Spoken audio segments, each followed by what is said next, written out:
Hi, salamat sa patuloy na pagsuporta sa ating channel. Ang asawa kong tinitingala ng lahat. Ating subaybayan ang buhay ni Daryl Darby. Kabanata 4451. Huwag kang umalis. Sigaw ni Jewel, habang nahuli niya ito at tatakbo na. Sana, gayunpaman, pinigilan siya ni Shandy. Jewel, huwag mong habulin ang mga kalaban, seryosong sabi niya. Ninunguso ang kanyang mga labi. Isang dosenang higanting mga dragon. Ang permabilog sa pawirin at iniwan. Ang kanilang pantaong anyo, umupo, sila sa lupa, tahimik na pinababalik. Ang kanilang mga enerhiya, nakauubos ng enerhiya na palabasin. Ang Heavenly Thunderbolt, sa wakas, natapos din. Ngiti ni Chester, kalaunan, hindi niya nakayanan ito at nawalan ng malay. Chester, sigaw ni Jewel at tumakbo. Para tingnan siya, sa parehong pagkakataon, lumapag din si Shandy. Bumaling siya sa paligid niya at sabi, lahat kayo, huwag kayong mataranta, bilasan niyong, pabalaykan ang lakas niyo. Tumango ang lahat at umupo sa lupa. Pinapabalik ang kanilang enerhiya. Sa Thunderfire Gate ng New World, tumayo si Daryl sa harapan ng porselanang palayok kasama ang kalmadong ekspresyon. Sina Celine at Queenie ay nakaupo sa tabi niya at tahimik na naghintay. Pagkatapos, nagsimulang manginig ang palayok at gumawa ito ng ingay.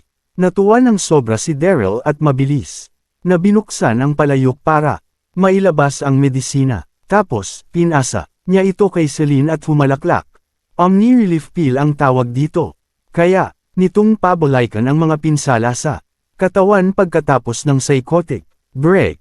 Kaya rin itong pabalaykan ang mga tira-tirang kabuuan ng iyong internal na enerhiya. Kumuha na kayo ng isa ngayon. Tapos, nilunok ni Celine ang medisina. Bayaw, bakit hindi ka humubog ng isa? Para sa akin, masayang tanong N. Queenie, ngumisi siya nang nagsalita siya. Gayunpaman, inaasar niya lang ang dalawa dahil sa boredom. Kinamot ni Daryl ang kanyang ulo at pumilit. Ngumiti, mayroon ka pa ring kaunti sa lakas mo at hindi ka naman masyadong nasugatan. Iyon ang dahilan kung bakit hindi mo kailangan ng medisina. Ngumuso si Queenie at sabi, hindi. Ako naniniwala sa'yo. Gusto mo si Master at iyon ang dahilan kung bakit kahumubog ng tableta para sa kanya. Hindi ba? Pagkatapos, piniglan niya ang kanyang tawa. Sa pagkakataong iyon, nakaramdam ng pagkailang si Daryl. Tuso pa rin ang babaeng ito habang lumilipas ang panahon. Si Celine ay namula rin ang mukha at sabi kay Queenie, anong sinasabi mo? Rian, hiyang-hiya siya habang nagsasalita. Siya at hindi sinubukang tingnan si Daryl. Nakita ni Queenie silang parehas na naiilang at humalaklak ng sinabi niya, sige, tingnan niyo kung paano kayong kabahan pareho. Nagbibiro lang ako. Tapos, inobserbahan niya ang ekspresyon ni Celine ng malapitan. At sabi, Master, kamusta ang nararamdaman mo? Sa pagkakataong iyon, umaasang tumingin sa kanya si Daryl.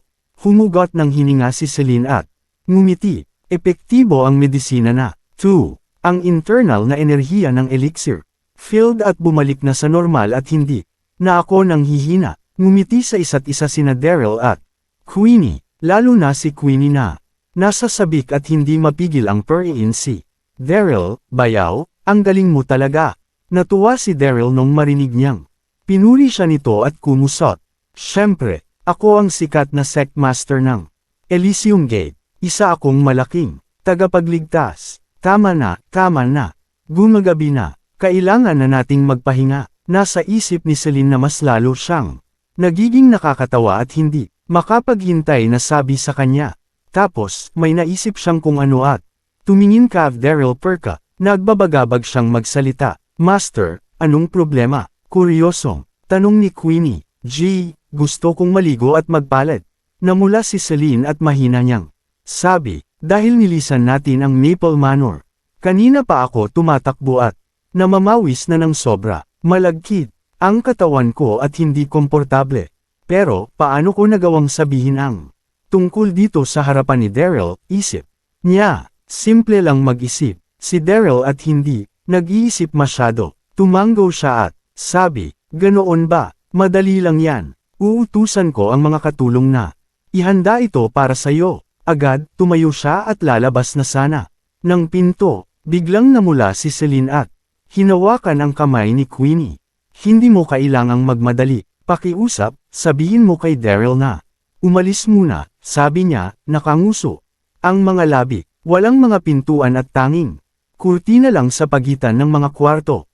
Paano ako makakaligo? Wala bang makikita si Daryl? Isip niya. Kabanata 4452. Hindi mapigilan ni Queenie bumulwak. Sa tawa, hinawakan niya ang braso ni Celine habang sabi niya, "Oh, alam ko na kung bakit ka nag-aalala. Bakit? Hindi ko nalang bantayan ang pinto ay. Tuturuan ko si Bayaw ng leksyon kapag." Sinubukan niyang sumilip. Habang nagsasalita siya, mukha siyang tuso. Walang magawa si Celine, kundi ang pumayag at pilitin ang ngiti sa kanyang mukha. Sige, habang mahinang nagsasalita sina Celine at Queenie, naririnig pa rin ng malinaw ni Daryl ang lahat. Sa pagkakataong iyon, nakaramdam siya ng kaunting pagkailang at kinamot. Ang kanyang ulo, "Ako ay gawin niyo na ang kailangan niyong gawin at magpahinga. Labas lang ako para uminom ng tsaa." Pagkatapos, lumabas siya ng sala at pinaikit ang kanyang mga mata para magpahinga. Bigla, pinigilan ni Queenie ang kanyang tawa at sabi kay Daryl, "Hindi ka ba sisilip kapag naligo mamaya ang master ko?" Hindi nakapagsalita si Daryl. Hindi ba niya naisip na nakakailang na? Sa parehong pagkakataon, namula si Celine at hindi napigil ang bangwin si Queenie. "Bakit mo sinabi ng malakas?" Sinasadya siguro ito ni Queenie, isip niya. Bumangis-ngis si Queenie ng hindi nagsasalita at iniwan ang kwarto para utusan ang katulong sa labas para maghanda ng mainit na tubig. Kalaunan, ilang mga katulong ang pumasok kasama ang kahoy na batya at mainit na tubig. Sa pagkakataong iyon, sobrang pagod si Celine at nagsimulang maligo habang nagbabantay si Queenie sa tabi. Si Daryl ay umupo sa sala. Sinusubukang iklaro ang isip niya pero ang tunog ng tubig ang dahilan kung bakit hindi maayos ang puso niya. Ang taong naliligo sa loob ay ang honorable pianist na kilala sa buong mundo. Para siyang diyosa sa maraming naglilinang. Habang nag-iisip si Daryl mag-isa, hindi niya mapigil ang mapalunok. Sa kwarto, binyantavan ni Queenie si Celine habang naliligo siya. "Master, bati na ba kayo ng bayaw ko?" tanong ni Celine. Noon, sigurado si Queenie na hindi niya susubukan tanungin siya pero bilang babae rin, masasabi niya na gusto ni Celine si Daryl. Nang marinig ang tanong ni Queenie, namula si Celine at ninuso ang kanyang mga labi. Mahina niyang sabi, "Anong sinasabi mo? Bayaw mo siya. Bakit ko siya magugustuhan?" Habang nagsasalita siya, nagsimulang tumibok ng mabilis ang puso niya. Sa parehong pagkakataon, ang memorya niya na gumagawa ng pastahan kay Daryl ay biglang nagpakita sa kanyang isipan. Kung naging emperador si Daryl, siya ang magiging babae niya. Pagkatapos nun, magiging totoong Westrington emperor siya. Gayunpaman, nasa ibang mainland si Celine at hindi matupad ang kanyang pangako. Tapos, hindi na isang emperador si Daryl. Ilang taon ang lumipas at isinantabi ni Celine ang insidente pero hindi niya kailanman naisip na maibabalik ulit ito. Sa kabilang banda, naging sectmaster ng Elysium Gate si Daryl at kilala rin siya bilang tagapagligtas ng Nine Mainland. Maaring sa paglinang pormasayon, paggawa ng salamangka, wala siyang hindi kayang gawin. Isang kagalakan na maging babae niya. Pero, bakit ako kinakabahan? Isip ni Celine. Sa ganoon, namula pa lalo si Celine. Tsaka, hindi siya handa. Nang mapansin na tahimik pa rin si Celine at naging pula ang kanyang mukha, may napagtanto si Queenie at humalaklak. "Huwag mo nang itanggi. Namumula ang mukha mo." Tapos, naglakad siya at sabi, "Master, kung nahihiya ka, bakit hindi ko tanungin ang bayaw ko kung anong opinyon niya rito? Sa katunayan, masasabi ko rin na gusto ka rin ng bayaw ko." Hindi. Nang inag ang katawan ni Celine at iniling ang kanyang ulo. "Tigilan mo na ang pang-aasar. Ang importante ngayon ay pabalikan ang Kapangyarihan natin hanggat maari. Habang nagsasalita si Celine, namula siya. Ang sitwasyon sa Nine Mainland ay hindi maayos at kulong pa rin. Kaming tatlo sa Thunderfire Gate. Paano ko nagawang isipin pa rin iyon? Sige, nakaramdam ng kahihiyan si Quena pagkatapos marinig ang sagot ni Queenie. Tapos, nagliwanag ang mga mata niya, at sinawsaw niya ang kanyang kamay sa tubig. Nagiging malamig na ang tubig. Sasabihan ko, ang katulong na magdagdag pa ng mainit na tubig. Tapos ay nagmadali siya sa labas bago pamakasagot si Celine. Sa sala, nagpanggap si Queenie na naguguluhan at sumigaw kay Daryl. Oh no, bayaw, nawalan ng malay si Master. May kung anong mali ba sa tableta mo. Kabanata 4453. Habang nagsasalita siya, mukha siyang kabado, pero sa loob-loob niya, walang tigil ang tawa niya. Sinasadya niya ito, bilang bystander. Nararamdaman ni Queenie na ang kanyang master at ang bayaw niya ay gustong-gusto ang isa't isa, pero hindi nila malabas ang kanilang nararamdaman dahil sa posisyon nila. Iyon ang dahilan kung bakit nagdesisyon si Queenie na tulungan sila. Agad, lumubog ang puso ni Daryl. Mabilis siyang tumayo at tumitig kay Queenie. Nawalan ng malay ang master mo. Pagkatapos, isip niya, impossible yan. Maingat kung hinubog ang zero money relief pill, walang dapat maging problema. Bakit bigla na lang siya mawawalan ng malay? Nang makitang gulat si Daryl, naging balisa si Queenie at pinilit pa siya. Talagang nawala ng malay si Master. Ano pang hinihintay mo? Oh. Nang makita ang pag-aalala sa mukha ni Queenie, hindi na siya pinagdudahan ni Daryl at nagmadali sa silid. Gayunpaman, sa sandaling siya ay nagmamadali at nakita kung ano ang lumitaw sa harap niya. Ang kanyang katawan ay nagyelo at siya ay huminga. Nang malalim, nakita niyang nakababad si Celine sa isang kahoy na barrels na nakapikit ang kanyang mga mata sa ilalim ng malinaw na tubig. Ang kanyang mga magagandang kurba ay lumulubog. Hindi siya mukhang malabo. Ang ganda ng katawan niya.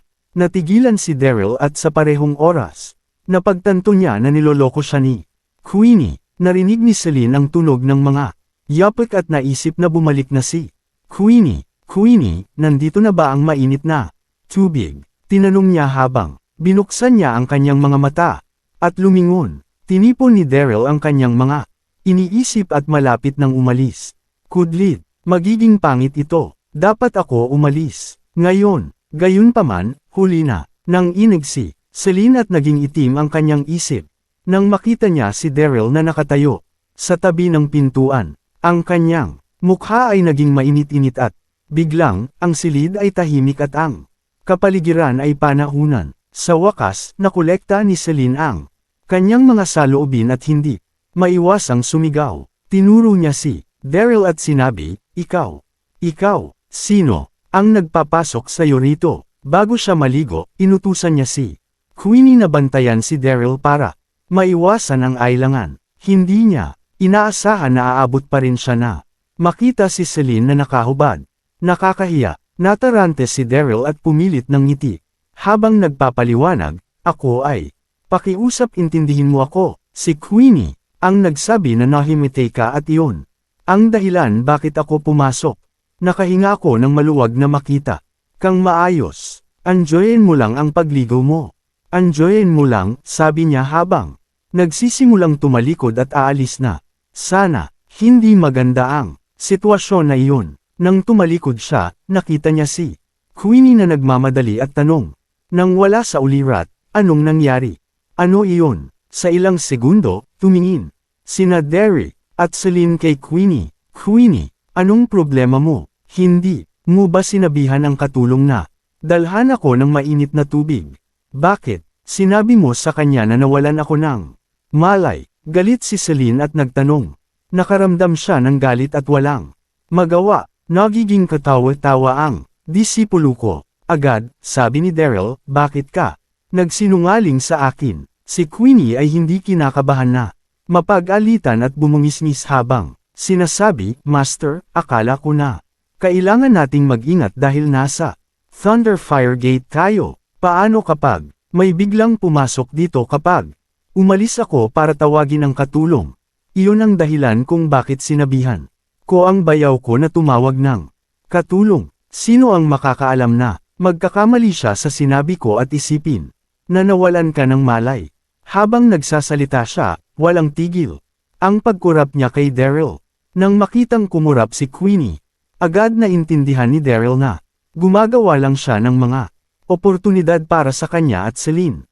Sa parehong pagkakataon, hindi niya alam kung tatawa ba siya o iiyak.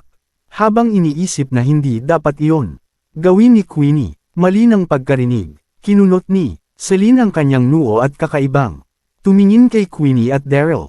Sa pagkakataong iyon, mas lalong lumala ang paligid. Kinamot ni Daryl ang kanyang ulo at iniwasan makipagtinginan kay Celine. Hindi rin maayos ang isipan niya. Hindi ko akalain na mayroong magandang katawan si Celine. Sa wakas, nakolekta rin ni Daryl ang kanyang isipan at sabi, mukhang mayroon ngang hindi pagkakaunawaan. Sige lang, maglalakad lang ako sa labas. Pagkatapos, nilagpasan niya si Queenie at umalis. Kabanata 4454. Sa labas ng silid, nakahinga ng maluwag si Daryl. Hindi siya makalma kapag binabalikan niya ang nangyari. Madaling araw ito sa pangunahing altar ng Thunder Fire Gate na tahimik. Kasama ang mga disipulo na nagpa-patrol paminsan-minsan. Siguradong magkakaroon ng ailangan kapag bumalik ako ngayon. Pero huli na ang lahat. Saan ako maaring pumunta? Tumayo si Daryl sa hardin. Habang umiismid, tama. Tapos, nagliwanag ang mga mata ni Daryl nang may naisip. Naglakad siya papalapit sa Elixir Production Room na matatagpuan sa likod. Tingnan natin kung anong mainam na gamit ang mayroon sa Elixir Production Room at gagawa ako ng ilang elixir para sa emergency. Nagsimula siyang magplano sa kanyang isipan. Magiging mahaba ang paglalakbay para makabalik sa Gaia Continent mula rito. Kailangan kung kuhain ang oportunidad na ito para gumawa ng ilang mga elixir gamit ang mga kasangkapan sa Thunder Fire Gate. Sa katunayan, ang silid ng paggawa ng elixir ng bawat sekta ay itinuturing na isang ipinagbabawal na lugar, ngunit hindi nababahala si Daryl. Pagkatapos ng lahat, siya ay isang VIP ng Cumulonimbus. Mabilis, nakarating siya sa silid ng paggawa ng elixir at nakita ang dalawang alagad ng Heavenly Thunder Gate na nagbabantay sa pintuan. Nang makita si Daryl na naglalakad, ang dalawang alagad ay magalang na nagsabi, "Sir, gabi na, mayroon bang anumang makakatulong sa iyo?"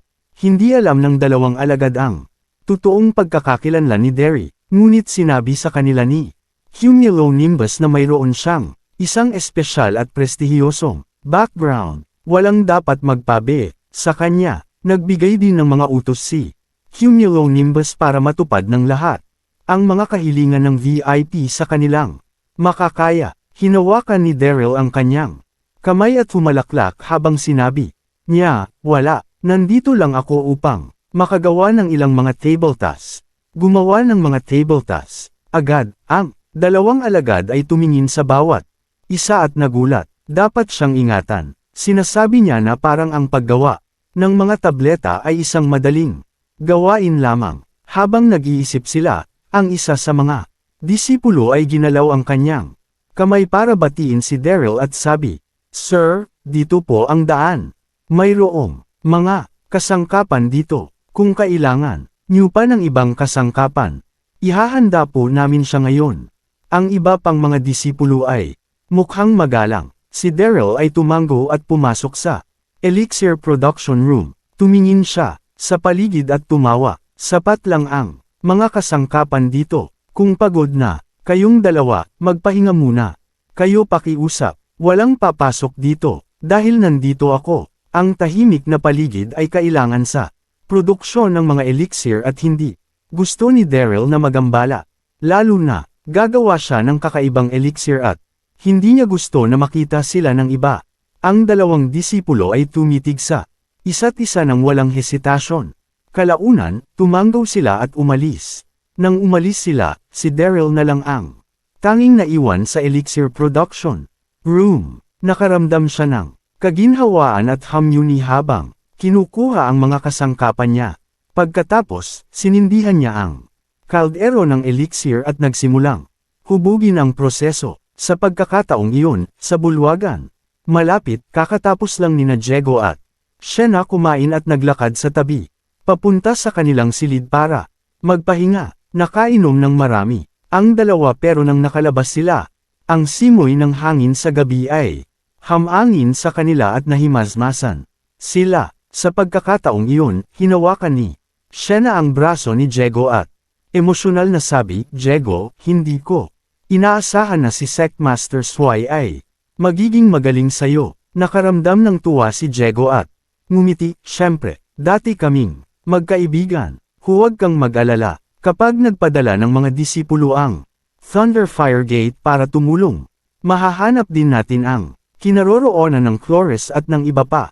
Pagkatapos, makakabalik na tayo sa normal na buhay natin." Agad tumanggaw si Shena at hinawakan ang kanyang ulo. "Diego, sa tingin ko, sobrang dami ng nainom ko ngayon." Habang sinasabi niya iyon, pinahinga niya ang kanyang ulo sa balikat ni Diego na nang aakit. Si Diego ay bumungis-ngis at binuhat si Shena sa kanyang mga bisig. "Bakit naman kita hindi papasyahin sa gabing ito?" Ang dalawa sa kanila ay nagpatuloy sa paglalakad habang nag-uusap sila at nagtatawanan. Nang nalagpasan nila ang Elixir Production Room, tinihil ni Diego ang kanyang paglalakad at kinunot ang mga noo habang tiningnan ang nasa loob. Gabi na pero, bakit bukas pa rin ang ilaw? Anong mayroon? Si Shena ay hindi mapigilan magtanong ng marahan. Humugot ng malalim na hininga si Diego sa Elixir Production Room. Pinagbabawal na lugar ito ng Thunder Firegate at binabantayan dapat ito.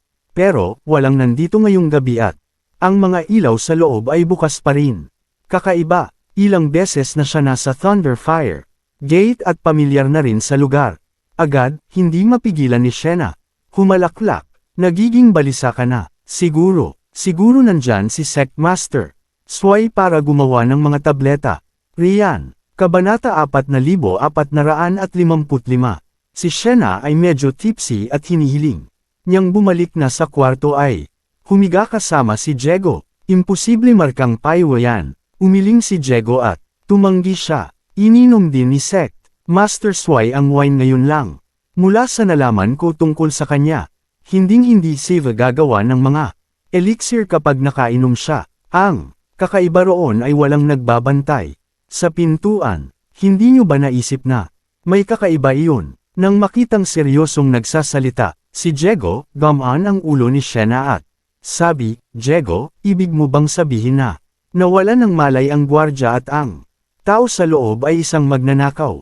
Habang nagsasalita siya, naging emosyonal siya bigla. "Kung huhulihin namin ang magnanakaw para sa Thunder Fire Gate, siguradong papasalamatan kami ni Camila Nimbus. Pagkatapos, ako at si Diego ay magiging VIP dito." Sina Diego at Shena ay tumingin sa isa't isa at pumasok ng walang hesitasyon sa silid ng paggawa ng elixir.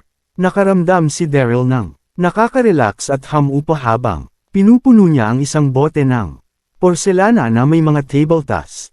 Sa nagdaang kalahating oras, gumawa siya ng 5 o 6 na uri ng mga table tas. Ang ilan ay mga banal na gamot upang gamutin ang mga pinsala, at ang ilan ay ginamit upang mapahusay ang kanyang lakas sa mga kritikal na sandali. Bigla, narinig niya ang tunog ng mga yapot ng 2 tao. Bilang 2 ba ang mga gwardya? Bumalik dito. Nagyelo si Daryl, ngunit hindi siya nag-abala dahil naisip niya na sila ang 2 alagad na umalis dati, habang siya ay nagbubulungan sa kanyang sarili. 2 figure ang pumasok sa silid. Nang mabilis, nang makita ni Daryl na sina Diego at Shena, natigilan siya. Ito sila. Nawala ang kanyang mabuting kalooban sa isang instant. Kudlid, bakit ang 2 tanga dito sa Thunder Fire Gate? Ang taong ito, kasabay nito, nang makita ni na Diego at Shena na ito ay Daryl, natigilan din sila. Sa wakas, nakolekta ni Diego ang kanyang mga saloobin at nag-ayos ng Isang ngiti kay Daryl, magandang, bata. Sa katunayan, ang mga kaaway, ay madalas na tumatawid sa mga landas. Tumakas ka ng mas maaga sa araw at alam kong tatakbo ka ulit sa gabi. Habang nagsasalita siya, hinawakan niya ng mahigpit ang puluhan ng kanyang espada at handa nang umatake sa anumang oras. Humalaklak si Daryl at marahang bumawi, hindi ko rin kailanman inasahan ito. Talagang hinahanap niyo akong dalawa. Tigilan mo na ang pagpapanggap. Hindi ka na makakatakas ngayong gabi, sigaw ni Shena. Pagkatapos, sinulyapan niya ng tingin ang porselanang bote sa kamay ni Daryl at sabi, ang lakas ng loob mong magnakaw sa Thunderfire Gate. Kung tama ang hula ko, ninakaw ang mga tableta na ito para kay Cloris. At iba pa, nagdesisyon na si Shena na pumunta si Daryl sa Thunderfire Gate para nakawin ang mga tableta. Tsaka, kapag nakatakas mula sa kabundukan, sina Cloris at Olive, masusugatan sila. At kakailanganin nila agad ng mga elixir. Base sa kanyang nahihinuha, mas sigurado rin si Shena na kasama ni Daryl nina Cloris at Zero Leave. Hindi niya kilala ang mga tableta sa mga kamay ni Daryl na hinubog niya. Dagdag pa ron, base sa kanyang relasyon kag Cumulonimbus, hindi na kailangan para sa kanya magnakaw mula sa Thunderfire Gate. Nakaw, nang marinig ang katagang iyon, hindi mapigil ang matawa ni Daryl. Isa ba iyon sa negosyo mo? Marahan, niyang sabi, hindi nag-aabala ipaliwanag ang sarili. Pagkatapos, walang sabi-sabi, tinago niya ang bote at gusto nang umalis. Galit na tumingin sa isa't isa sina Diego at Shena. Tingnan mo nga, naman ang lalaking to. Sinusubukang umalis pagkatapos magnakaw mula sa Thunderfire Gate. Hlang, dahil sa galit, hinayla ni Diego ang mahabang espada ng walang hesitasyon at hinaranggan ang dadaanan ni Daryl. Sinusubukan mo bang umalis? Kaya, sigaw niya. Marahang sabi ni Daryl kasama ang lukot sa kanyang mukha. Kaya nyo ba akong pigilang dalawa? Agad namula si Diego at nakaramdam ng hiya. Totoo iyon. Mayroong nakakamanghang kapangyarihan ang lalaking ito. Kung maglalaban kami, hindi kami magkakaroon ng tiyansa sa kanya. Bakit ang yabang mo pa rin? Pagkatapos mong magnakaw, huwag mong kalimutan, ito ang pangunahing altar ng Thunderfire Gate, sigaw ni Shena. Pagkatapos, tumakbo siya at tumayo sa likod ni Daryl. Sa parehong pagkakataon, nagsimula siyang sumigaw, hulihin ang magnanakaw, hulihin ang magnanakaw. Habang sumisigaw siya, mayabang siyang tumingin kay Daryl. Ano naman kung malakas ang mga kapangyarihan niyo? Kapag pumunta rito ang mga tao mula sa Thunderfire Fate, hindi ka agad makakatakas. To be continued.